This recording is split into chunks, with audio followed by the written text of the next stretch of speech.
same stage of development. Rocco Spindler heading into his senior year. Marc Spindler heading into his senior year. Who's the better athlete? I think I was the better athlete, but I think maybe he's the better football player. He definitely has really good footwork. I had good footwork. He's just a lot bigger. I mean, he's a lot more prepared for the next level at this age than I was. I was big, 6'5", 272. He's 6'5", 315 pounds. Strength-wise, his legs are way stronger than my legs were.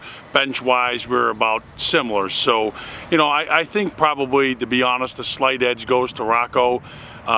You know, one of the biggest difference, you know, with me, I was just so highly competitive, which Rocco is as well, but, you know, I just had bad intentions on my mind all the time.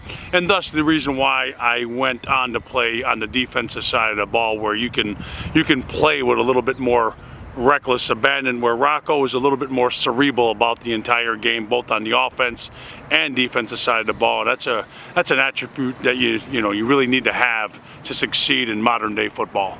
So at this point, Marc, you know, we just heard Rocco say he's talked to all of these coaches already.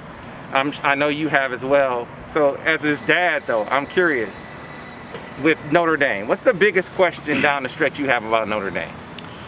Well, I mean, I think with the both schools is do they have what it takes?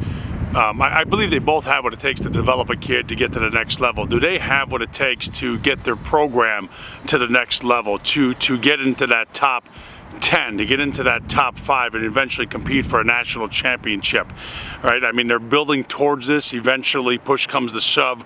You know, it's hard to compete with some of those other schools that are out there today. You know, they're working towards that. That's going to be the recruiting classes and really evolving your game to get to their levels. So, you know, if there's, you know, from the education standpoint, you know, I'm pretty confident with a lot of the schools. From the football standpoint and development standpoint, very confident. For the life after football, very confident. But, you know, one specific thing, can they get to the next level? Can they take their programs and accelerate into that top 10, and then eventually, if you're in striking distance, you know, be in a position to win it all? So the last one for you, Marc, it's pretty clear that he's still in a deliberation process.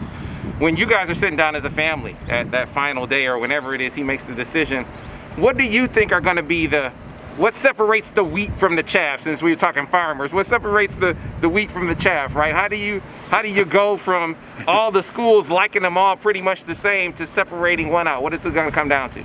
I think you have to have some instinct, and you have to have some really good feel. The good news is that he's talked to a lot of these coaches for 4 years, and it's been a very sincere approach on both ends.